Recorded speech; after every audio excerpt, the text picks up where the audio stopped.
perspective of your career, you came after you finished law school, you came back to Jamestown. What brought you back to Jamestown? Why didn't you go elsewhere? Well, I was offered a position with a large New York City law firm, but I really didn't want to be part of a huge firm with very little contact with clients. I looked into medium-sized places like Rochester and Buffalo, but didn't find just the opportunity I was looking for. And I had an offer from a single practitioner here in Jamestown to join him, so I did. And while you were practicing law, you were involved in several committees around the town? Yes, I practiced general law, almost everything, and then I was an assistant public defender for a couple of years. So I did a lot of criminal work with that. And as a volunteer, I served on the City Planning Commission, and that's what sort of got me involved with local issues. And we sort of got frustrated that we thought we had good plans, but they weren't being implemented effectively. Mm-hmm. And that's kind of what spurred you to decide to run for mayor? Right. What's the story? Many people that I've talked to said that you walked in and were like, I'm going to run for mayor, and you asked Chuck Hall to be your financial manager and offered position to him. Right. He said it was quite the story. Yeah, it was at a bar. We were friends from school, both high school, and he was behind me, but at Duke, and he was practicing accounting in Philadelphia, and I said, well, if I get elected mayor, you got to come back and be my finance guy. And he said, well, if you get elected. I don't think he thought I had a chance, but I did, and he did, and that was a good partnership. And being mayor was a wonderful opportunity. I wouldn't have wanted to do it for a lifetime, but it was just a great opportunity. You were only getting paid $10,500 too. I was, the first 2 years. The first 2 years. And then I got the city council. Incidentally, I got some of the best people in town to run with me for the city council, the head accountant in town, and school principal, and manufacturing executive, and people like that. And so I got them to double the salary, and I said, well, you know, at the time, I guess 21,000 seemed like it was a big jump for sure.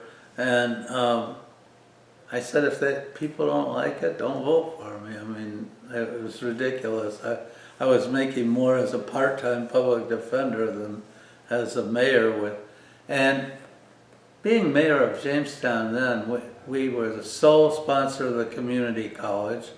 We had a hospital.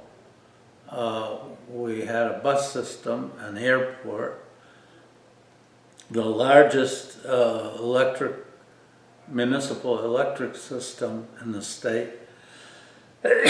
So I had a lot of responsibilities aside from police and fire and the usual mayoral responsibilities.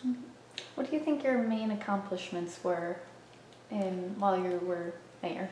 Well, the biggest was the economic turnaround. Our unemployment rate in my first year was 10.2%, when virtually no community in America had a double-digit unemployment rate. And we formed a labor management committee that started some innovative work system projects at local manufacturers mainly. And in 3 years, our unemployment went from 10.2 to 4.2%. So things were moving along good, and the labor management was really the major accomplishment, I would say. We also did some redevelopment, I think was important to sense that Jamestown wasn't just sitting still, but we were making some significant changes. Mhm. And that was with the urban renewal project too, trying to get the... That's true. Urban renewal was very controversial, of course, and I understood completely that you're tearing down areas that have some tradition, but we had some excellent relocation people, and I think people generally, everyone came out better as a result of it. Mhm.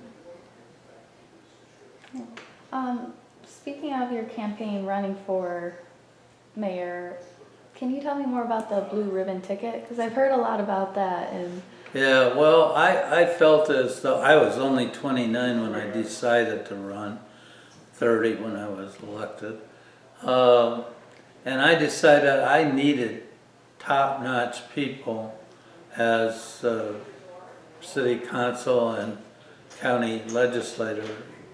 And so I approached a whole bunch of leading citizens and people that had good contacts in neighborhoods, and most of them said yes. So, and also as far as staff was concerned, I went to a guy named Sam Nalbone, who was a labor union representative, but every business person that he dealt with told me, boy, if I could hire him, I would. And so I got him to agree to come on the city staff to negotiate contracts. And he also became ombudsman and dealt with people's problems. That was interesting because you learned things as a result of one place where you were dealing with problems. For example, snow plowing, the complaints always seemed to be largest in certain areas. And it turned out they were the last to be plowed. So we just reversed the system alternatively. have them be plowed first, and then Right. that's always the main complaint in my town is our roads aren't getting plowed fast enough. That's a major problem, and this is real snow country. Yeah, right in the snow belt. In '76, that was when you ran for congressman after Hastings stepped down. What was Right. running through your head when you... But, What was, yeah, what was running through your mind when you decided to run for the 76th seat in the special election? as you indicated, Congressman Hastings resigned to take a position in Albany, and there being a vacancy, I had just been reelected mayor, but I felt like that would be my last term anyway. And this was an opportunity that was unusual because it'd be a special election in March of 1976. And most people said you don't have a chance. Even my closest contacts in Washington and so on. But finally I got a few key people to agree and ran, and with great support from a wide variety of business and labor and others, managed to get elected that year and then re-elected in the fall of the same year. And in that short amount of time that you were in Congress for the first election, you had to start campaigning for the next Right. one. What was that like, trying to get... Well, it was a turbulent year. You know, you have a family, you're trying to figure out where are we going to live back here in the district and be down in Washington most of the week or move the family down there and so on. But it was very challenging, and the campaigning never stopped. I mean, you just kept going after you were elected in the special. Elmira and Corning had suffered a very serious flood up to the second floor level of buildings and so on. And I had to get the funding for construction of dams to prevent flooding in the future. That was a challenge, but we did it. And so far, there hasn't been a recurrence of those floods. And Tom Shagla, he drove around a campaign bus for you. Yeah. I have a picture that Pat Kinney donated for the exhibit. Can you tell me more about the campaign bus? Well, originally, I felt like it was a huge district. Oh, at that time, 5 counties, from here to Chemung, centered by Elmira. And I felt as though we needed a mobile office to connect with people. And then once I was elected, that worked so well as a campaign that we instituted a mobile congressional office. And we send out, one of the advantages of having the franc of free postal opportunity is you can send out postcards and say, Lundine will be in Forestville at these times, or his bus will be. And Tom Shagla headed that up for several years. He's someone I still have to get in contact with. I wanted to ask He's him. not well, but Oh, he's not well? no. Well, hopefully I'll be able to drive out and see him. Or He's got some lingering Vietnam veteran problems. what do you think your biggest accomplishment was while you were in Congress? Well, I don't know that there was one, but certainly the West Valley project, there was a commercial, the only commercial reclaiming of spent nuclear fuel in the United States history in this little town of West Valley in Cattaraugus County. And 500,000 gallons of highly radioactive liquid buried in the ground there. And I was able to get approval of the West Valley Act, which provided the resources for cleaning it up. And they glassified this liquid waste and decontaminated the plant.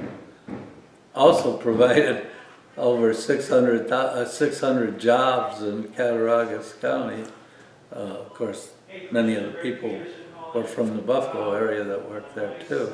But that was a major accomplishment. And I think the Labor Management Cooperation Act that I got passed in 1978 was also significant. At the end of my service in Congress, I did quite a bit of international trade work. I chaired a subcommittee that had jurisdiction over the World Bank and the regional development banks, and tried to facilitate American exports and that kind of thing. I'm sorry, it's so loud right now. Yeah. Trying to think if there's any way to make it more quiet, but I don't think there is. I don't think so. I don't think it'll be better upstairs. I really don't. And plus all the interns are working upstairs, Yeah. so they'll probably be a little chatty. So the next part of your career was being lieutenant governor for Mario Cuomo. Right. How did that come about? Well, he called me, and I didn't want to be a career congressman. It's very intriguing because you gain seniority and a little more authority, but I didn't I didn't have a plan to leave, but when Governor Cuomo called me and he had a vacancy for lieutenant governor after his first term and asked me to come up to New York and talk to him, I readily agreed. I didn't think I had a chance. I mean, here, I had endorsed his opponent in the primary, Mayor Koch, Ed Koch, and Cuomo ran a bitter primary. And secondly, here I am from a remote part of the state and so on. It was the strangest interview you could possibly imagine. He didn't ask me many tough questions, he just talked a lot, and I listened a lot. And at the end, he offered me the opportunity to run with him. And it was a great chance for somebody without great personal wealth from a remote part of the state to have a statewide constituency. And Mario was wonderful about giving me a lot of responsibilities and making me a part of the decision-making process. What were some of the main committees and things that you worked on while lieutenant? Well, the Job Training Partnership Council was one, and the Anti-Drug Abuse Council.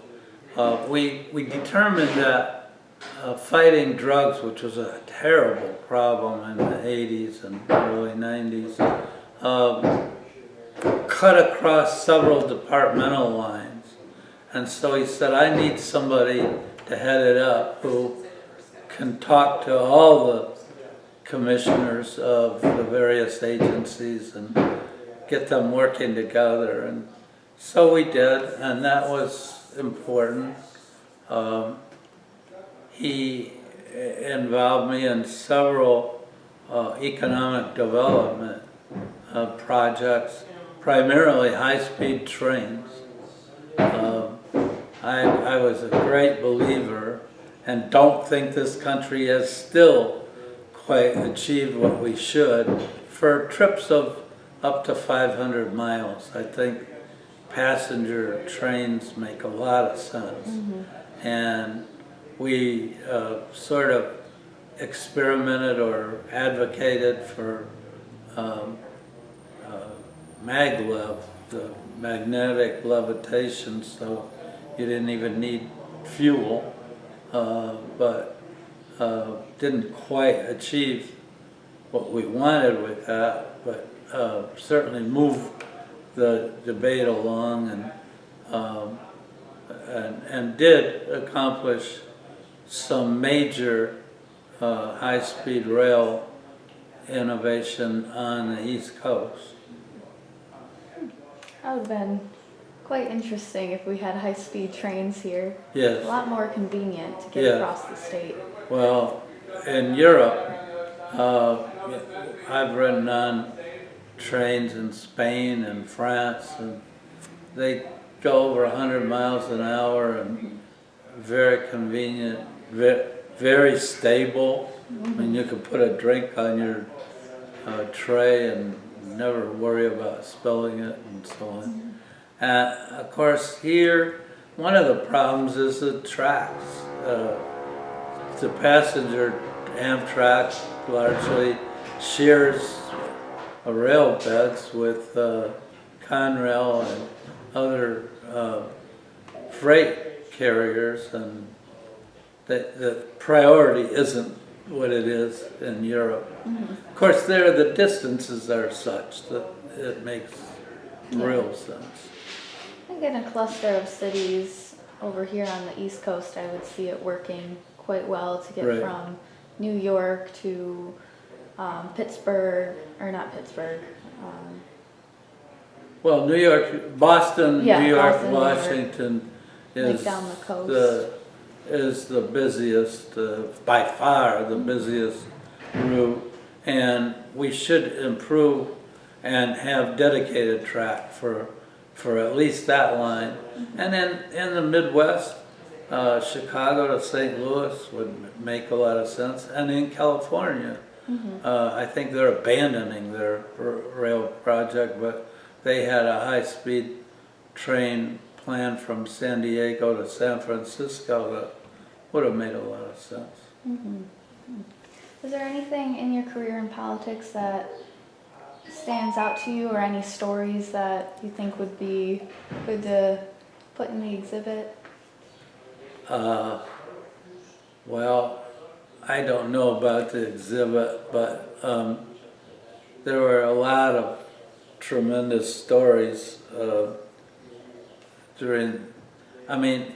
here I am, a Democrat in a heavily Republican area, and I remember one time in the late 70s, I had a pollster, and he said, what we got to do is identify the Reagan-Lundine voter.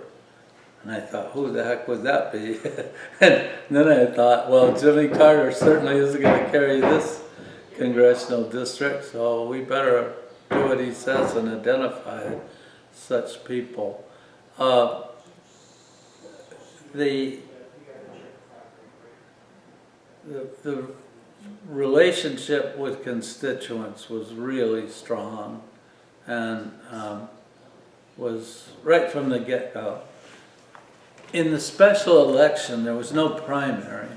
The county chair of the Democratic Party met in Wellsville to nominate a candidate, and my chief rival was Carl Hayden, a lawyer from Elmira, and we waited while these chairs deliberated, become close friends, and still are friendly with one another. And all the way, we had a county chair in Chautauqua named George Ritzer, who was a very vehement labor leader. And all the way down, we said, George, now just don't bully these people. And yeah, he says, velvet gloves, we'll treat them with velvet gloves.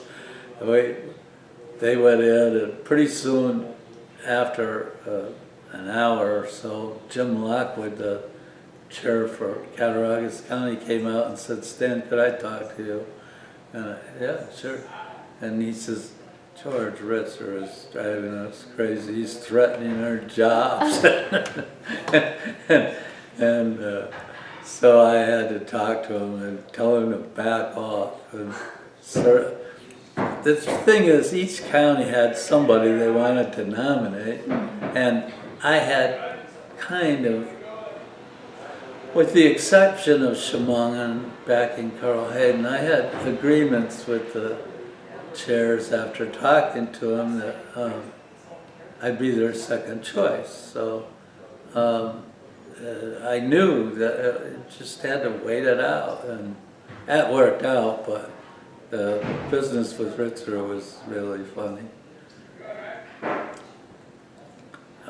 In my last congressional race, a woman named Jill Emery, whose husband was head of the St. Lawrence Seaway Commission, ran against me, and that was interesting. Speaking of Reagan, he came to the district twice on her behalf, and they pulled out all the stops against me, but she really didn't relate to the people. Mm-hmm. And I talked about the flooding down in Corning and Elmira. Well, they gave us at one debate an opportunity to talk to ask questions of each other, and I said, what would be your policy as far as preventing floods?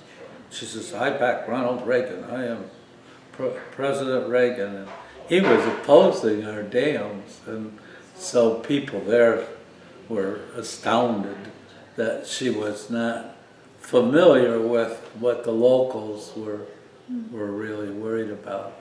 So, there were countless episodes, but it was a great experience.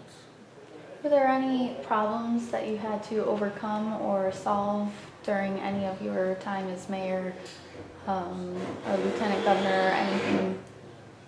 Oh yeah. as mayor, I think the biggest problem was the labor disputes and so on.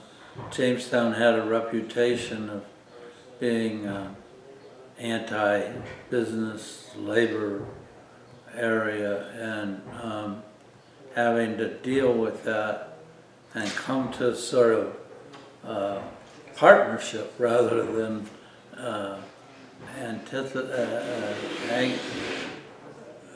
between the management and labor was a big obstacle to progress, and I think we generally overcame it. The infrastructure of the city was very old, and we had to deal with that. In Congress, I think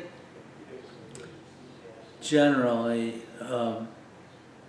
the work is collegial. I mean, you need to get your fellow representatives to join you in whatever you want to achieve, and West Valley was a good example of that. I had real problems with then Congressman, later Vice President Gore, who wanted, part of it is committee jealousy. I was on the Science and Technology Committee, and he was on the Commerce Committee, and they wanted jurisdiction, and we were given the primary jurisdiction. And that kind of problem you have to overcome. And I'm not necessarily a legislative type, I don't think, and achieving that kind of consensus and collaboration was a significant challenge. I think that's most of the questions.